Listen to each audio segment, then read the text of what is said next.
David, I'm not kidding when I say I am like in survival mode. So as long as my family, my husband, and my kids are good and I'm good, I will do everything it takes and nothing is going to stop me if God allows me to go forward.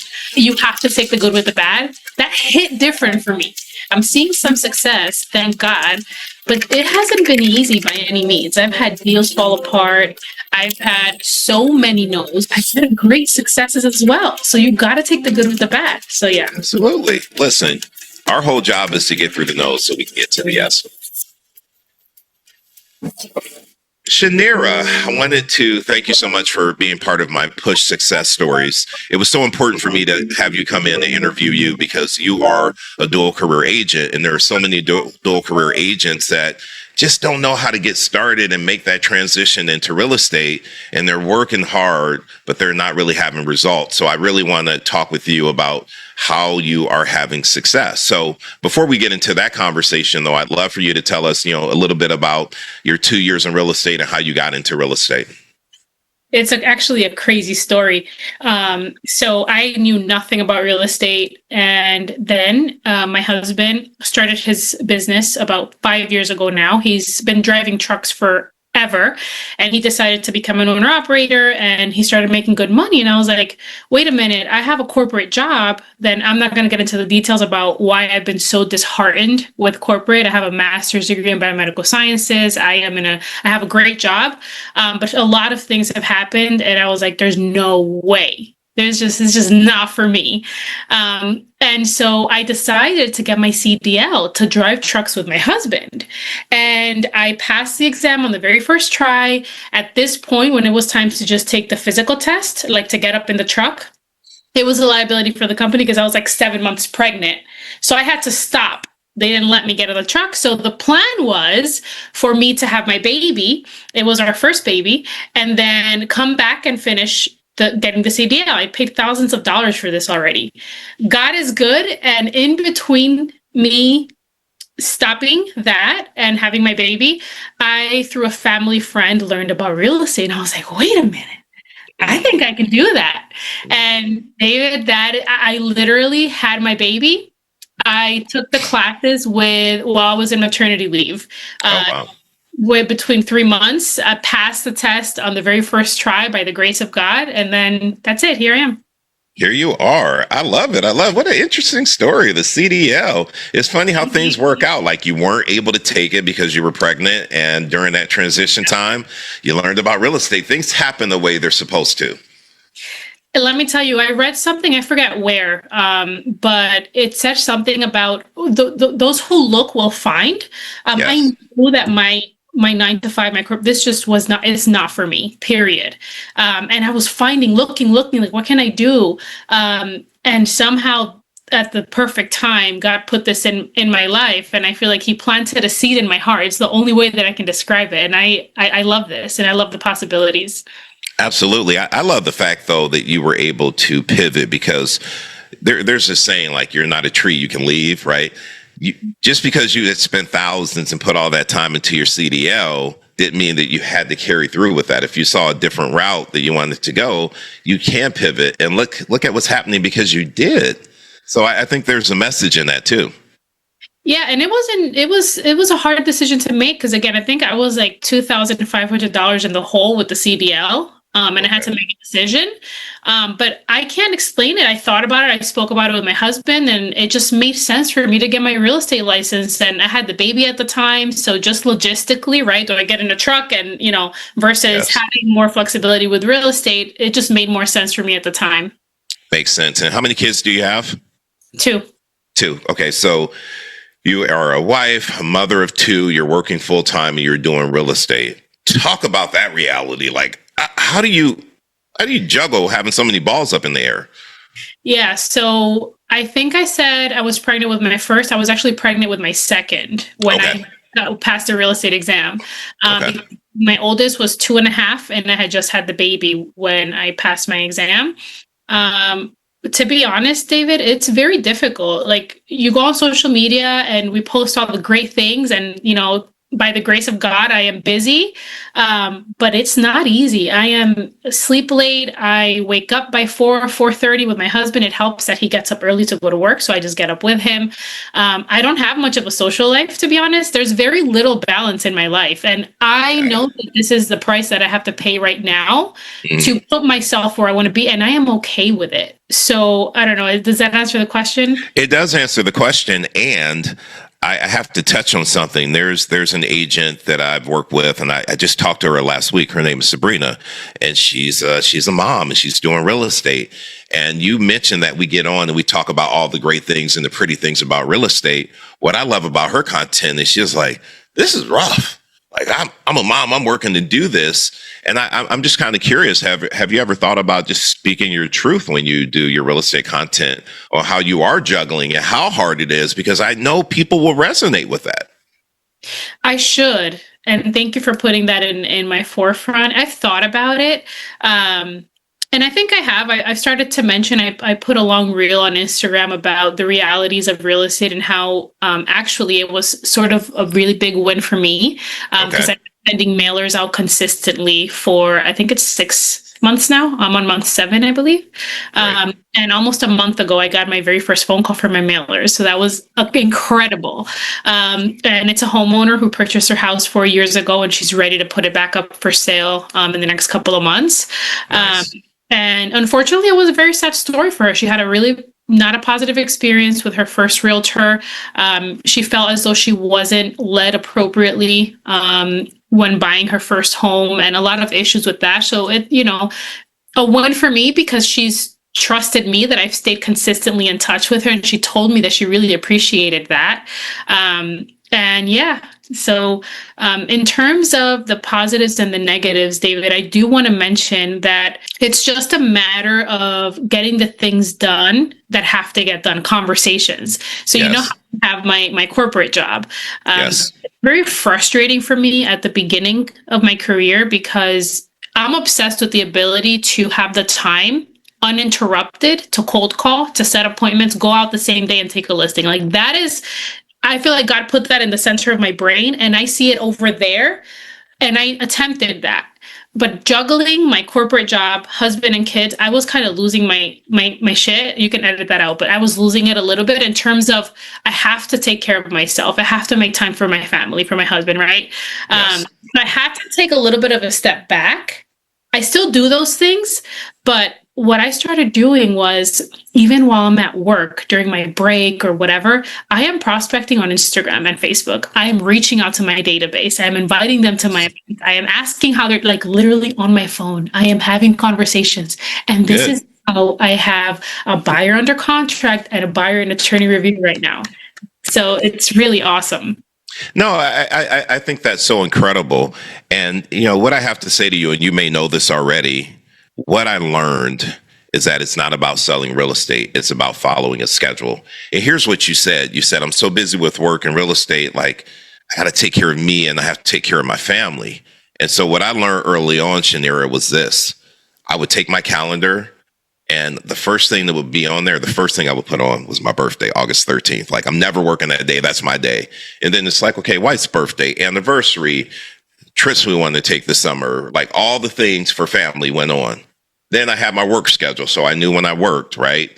And then I had real estate, and I needed to do real estate. So family first, then work, right? Mm-hmm. And then I would look at my day, and I would say, okay, on Mondays, I know 6 o'clock I'm free. Wednesdays, I'm free at 4. Saturdays, I'm free at 10. And so when I'm making my calls and having conversations with people, I'm meeting them based on when I'm available. Hey, I'm free Monday at 6, or I can do Wednesday at 4. And the beauty of that is sellers will meet with you when you are available. Buyers want to go out all night. It's a little different. And that's why I'm always pushing people, especially dual career, to go after sellers, because you have more control over your schedule. So it's really understanding that law. It's not about selling real estate. It's about following a schedule and honoring the time blocks. That's really what it boils down to. Yeah, 100%. And I'm going to tell you something that's probably going to blow your mind. And tell me. People listen to this. You know how you always talk about blocking your schedule? So because I have my day job, and I have obviously meetings and schedules of block for my day job, things that I have to do for real estate, that doesn't work for me. And the way that I handle my days, is I have my agenda, pen and paper. I'm like an old school person, and I have critical things that need to take place that day, whether it's to keep current deals moving along or whether it's prospecting new conversations or follow up. Who do I need to follow up with and about what? I literally write it down and I cross it off. So I look at my agenda in the morning again, and I'm up bright and early, whatever I can accomplish, between 5 and 7 a.m. follow-ups, emails, or whatever, I do that.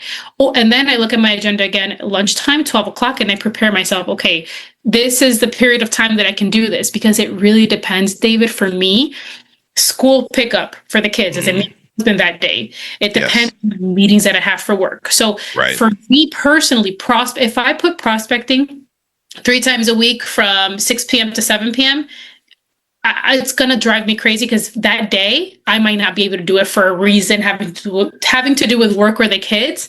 And so it works for me to just have a priority list that morning, and I can tackle it every single day and cross it off. And that's how I manage to get things done.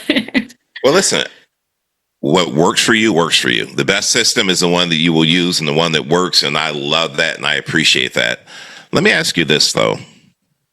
Do you have a time on your calendar that's just for you to kind of reset mentally, for you to pull back and do something for you every week? Yep.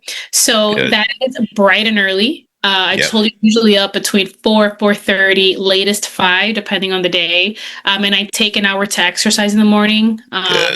Run, walk. I also journal. I read my devotional, spend time with myself to kind of regroup my thoughts.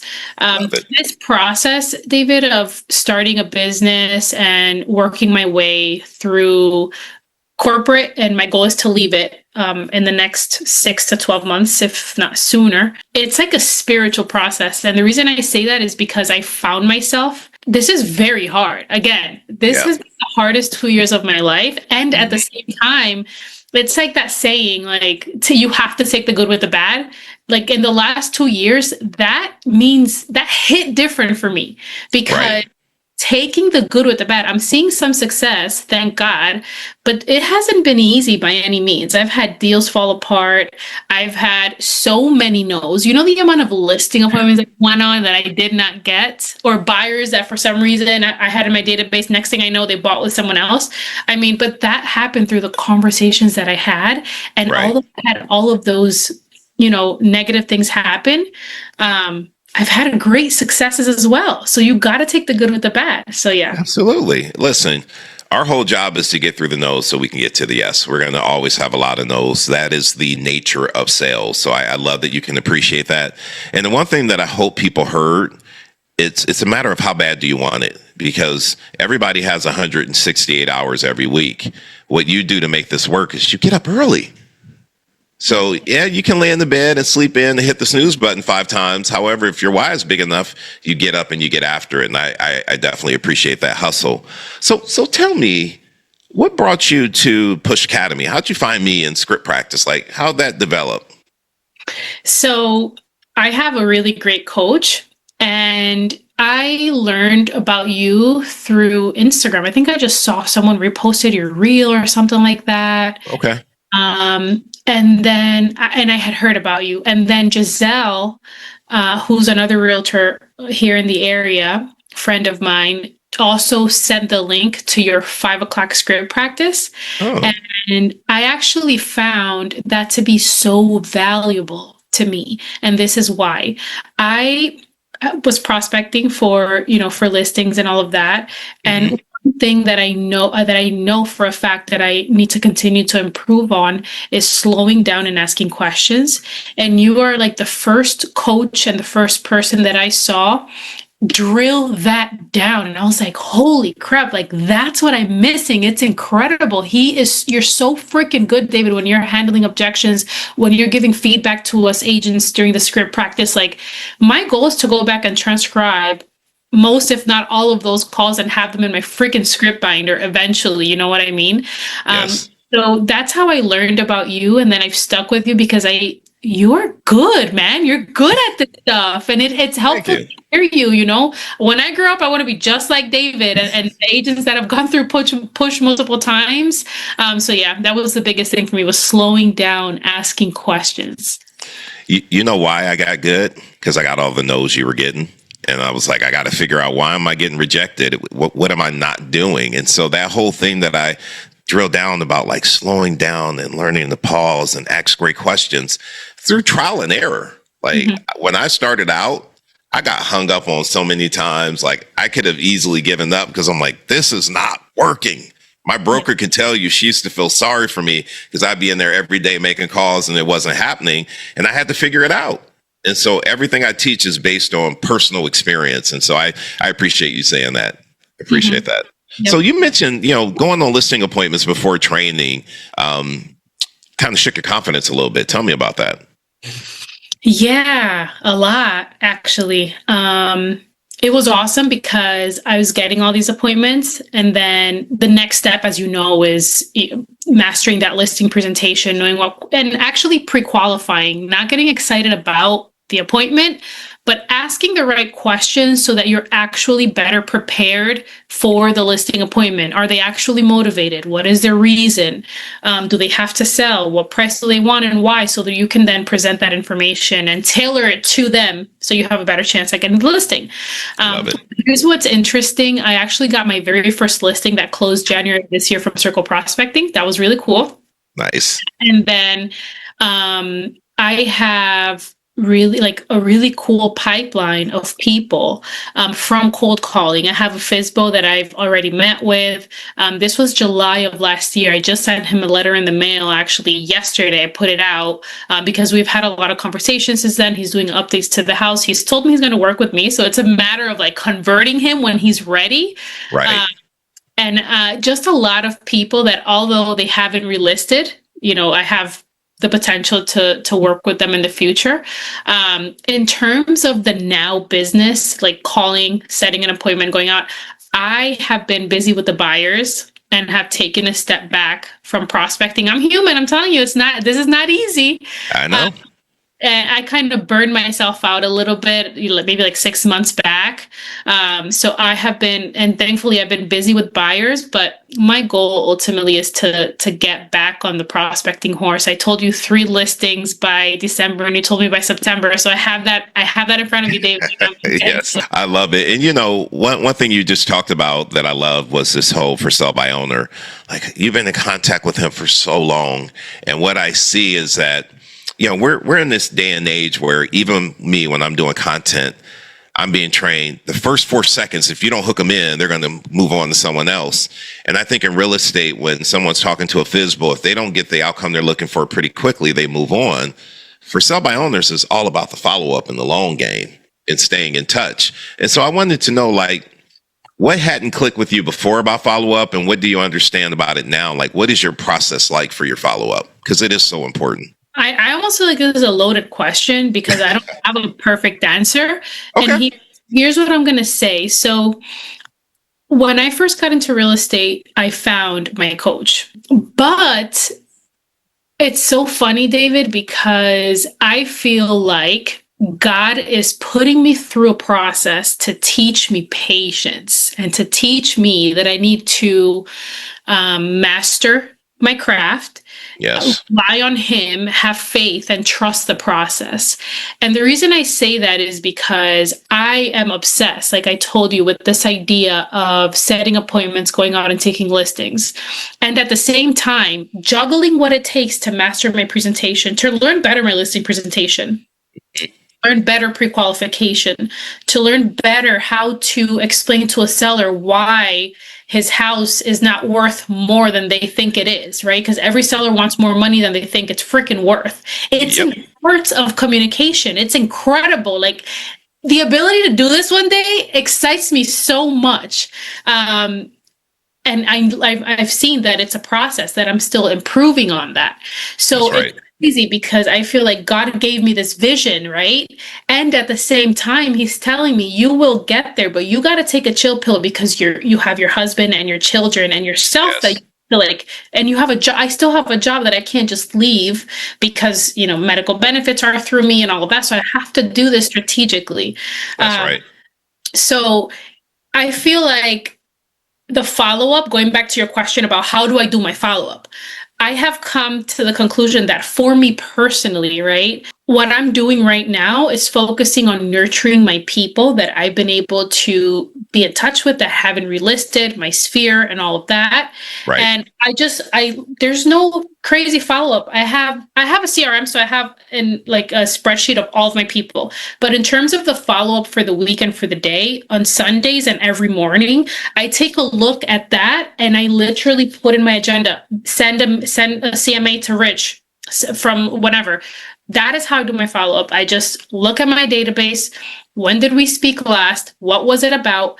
Do I need to send you an email this time, a phone call this time, something in the mail? And then I just do it.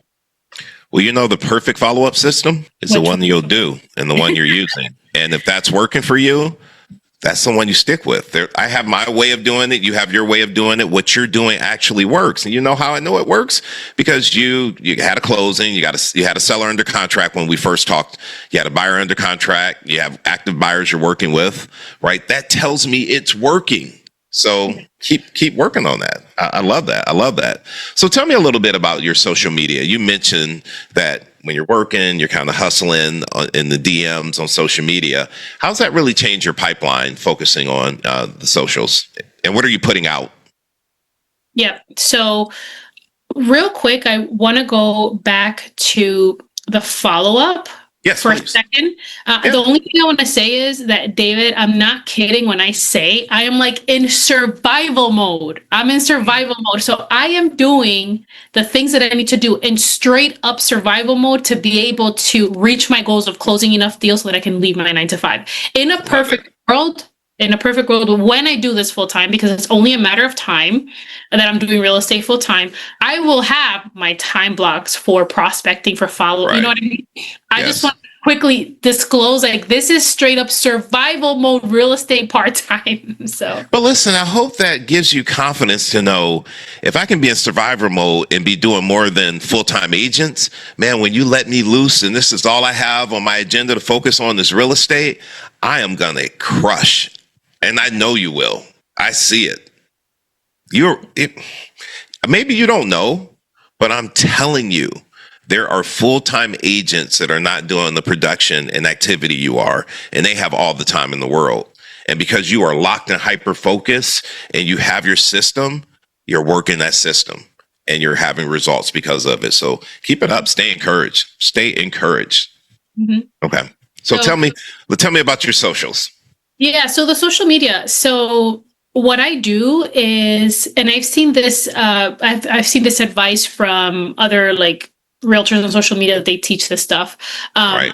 But I'm like, okay, God, this is what I have to work with, right? When 2 to 3 days a week, I have to go into the office to my corporate job. What I do is I literally hyper focus and get my shit done early, like the first couple. And then the rest of the time that I have to be there, I go into a little conference room and I'm like, doing my real estate stuff. Yeah, so, of course. And I just go on socials. I follow local businesses. I introduce myself to them. Half the time they don't respond. Sometimes they do. I add them to my database. And then everyone in my social media, and these are people that I went to college with, to grad school with, to high school with. I follow up every 6 months.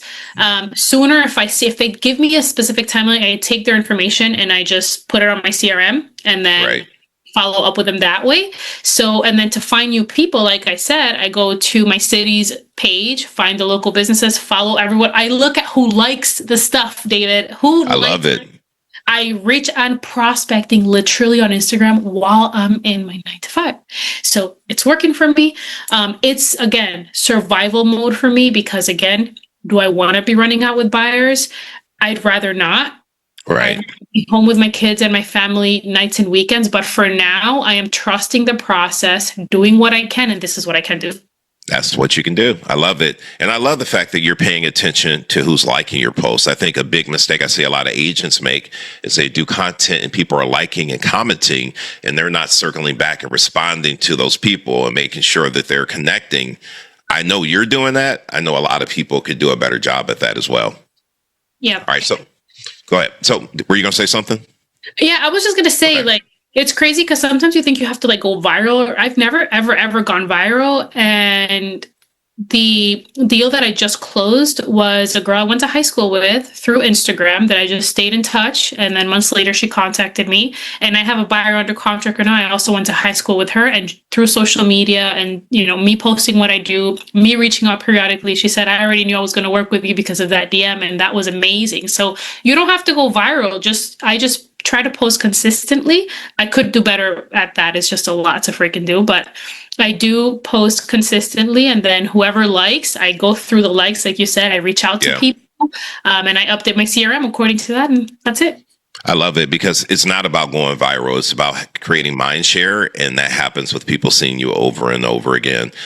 I know that you're busy. And so one thing I've started doing, and I'll just mention this to you, repost some of your old content. Old videos should be posted at least 2 or 3 times. So you could go back a few months, grab something and repost it. And it'll be new to the people or just a reminder. And people who saw it before, they don't remember. So when you don't have the time and you need to post something, repost. That's a really good idea. I will do that. Right. What would be your advice to someone in your position who is dual career and they have a family and they feel super stretched and they want to get into real estate? Do you have any advice for them on, you know, what they could do to push through? So I don't even know what to say, David. You have to want it, right? Mm-hmm. I see the possibilities with real estate, and my biggest why right now is getting rid of my student loans. I have a lot of them. And if I stay at my corporate job, I'll probably turn 100 and still be paying them. So I'm like, there's just absolutely no way, right? So being able to become financially free and stable one day and debt free, that is like amazing to me. I don't even care about being rich and wealthy. I am the most basic person. If I could wear the same thing every day, I would. I literally do not care. I'm a minimalist. Like, I don't care. But I want to get rid of debt, and I want to be able to give my kids experiences, things I wasn't able to do, travel with them, show them the world. Growing up, money was always a problem, you know, a question mark. We can't do this because we don't have money. We can't, you know, and I see people just like me that are living such a different life through the freedom and the financial freedom that real estate brought to them. They're top producers. Yes.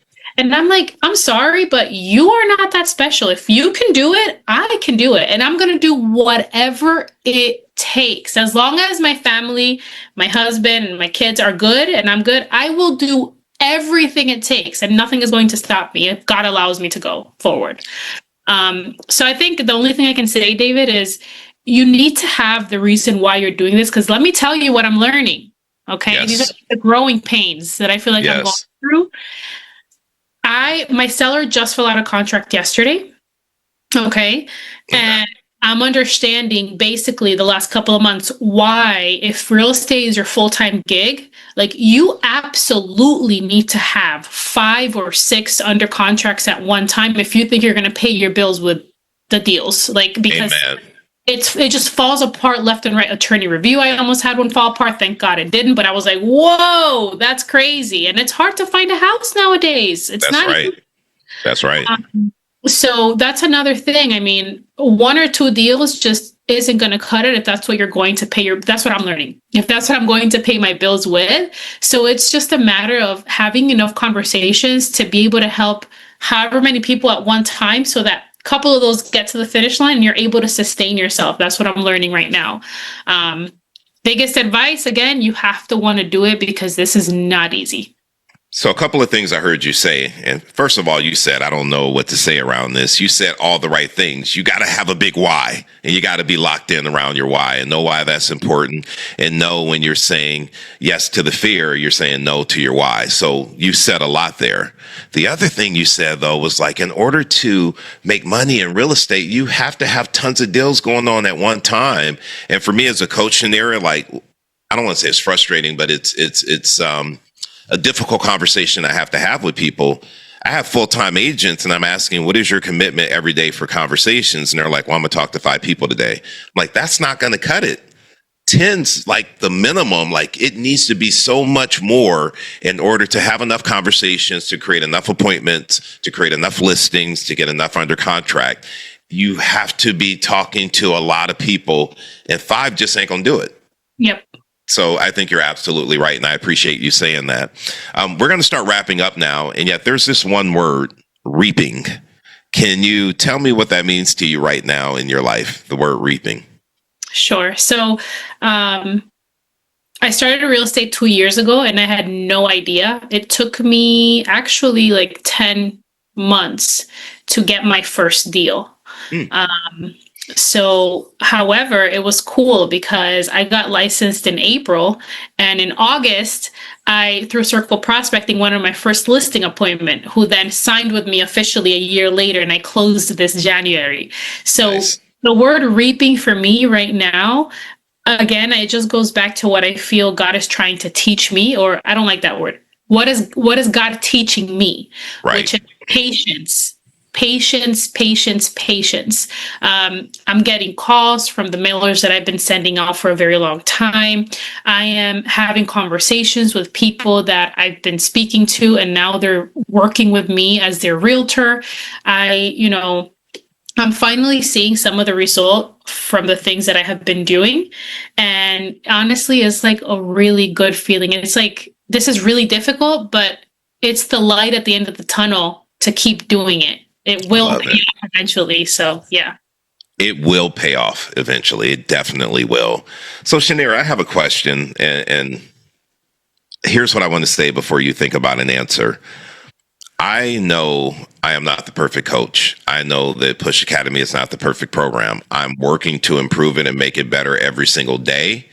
And I want to know if you've thought about what you've, worked with me on, script practice, all the things I do. What's one thing I could do a better job at that would make me a better coach or make my program a better program? Is there anything you would suggest I work on? Well, to be fair, I have not taken Push yet, but I will, because I need to. I forget who was the person that you brought in on Wednesday morning, not this week, a couple of weeks ago. He was an agent from North Jersey, and he was talking about how he took Push and Bold like a million times, not a million, but a lot of times. I forget the number. Oh my gosh. Trying to remember who that was. I have these conversations with so many people. I don't remember. Oh boy. It's okay. Just go back to your calendar and see who, maybe 2 or 3 Wednesdays ago. He was great. Okay. He was really, really great. Okay. And he basically said that he took Push a bunch of times, and I'm over here like, this is another thing that people need to understand, like patience. And I'm terrible at that. I'm learning it. Like, what makes you think that you're going to get into this business and learn how to have a pricing conversation day one?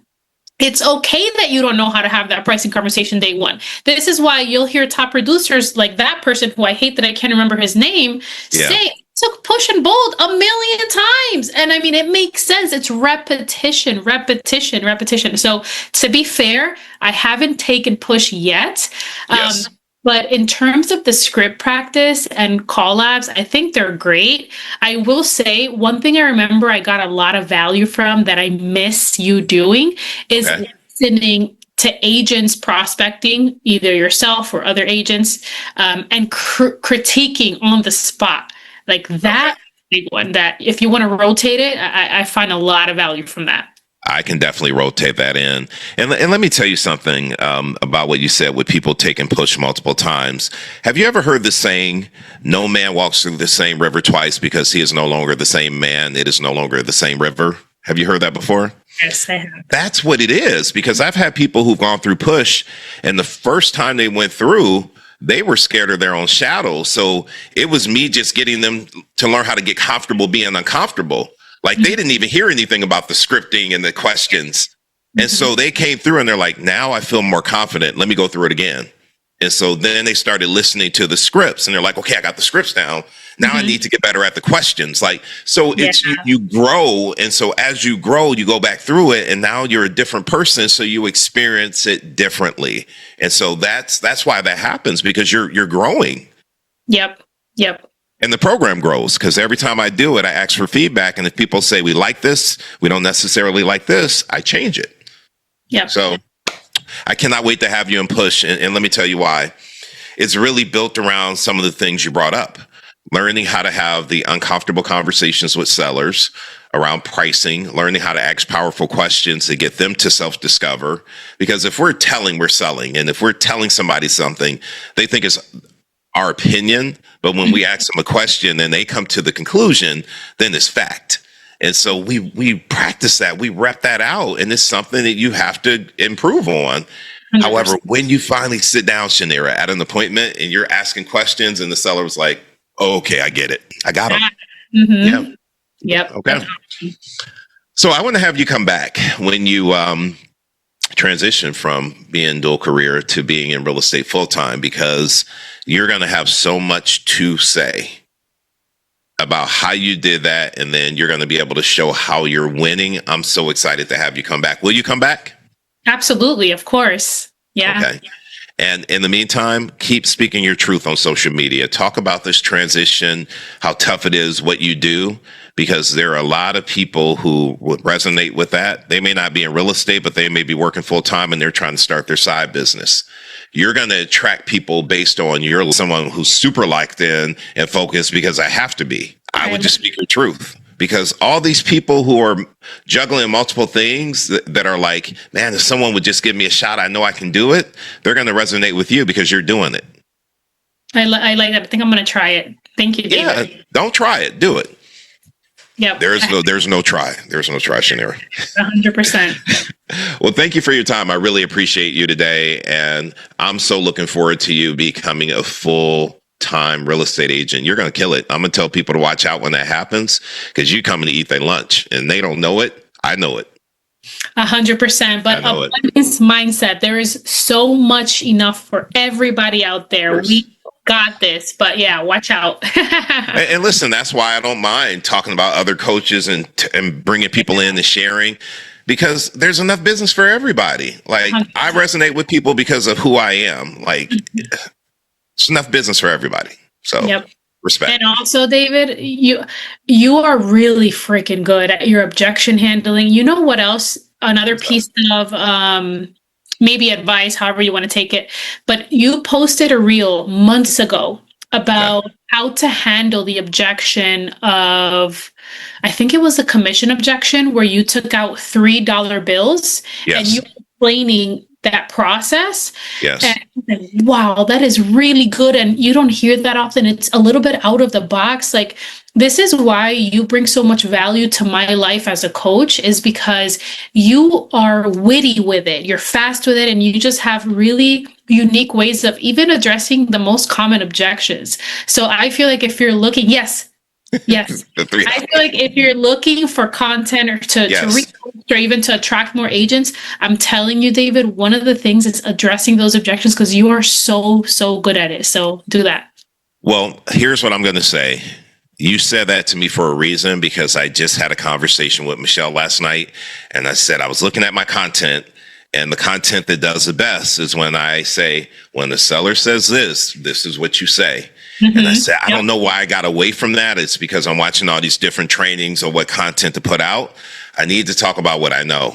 And so the fact that you just said it too after I just had that conversation, done. Yep. Awesome.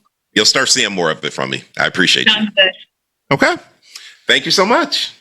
All right, David. Thank you again for the opportunity. You are great. And I'm looking forward to taking Push soon and becoming a top listing agent. And you will be. Yep. We're done. That was awesome. You were great. You were great. I was trying to keep it at 9:30. I'm sorry we went a little over. Okay.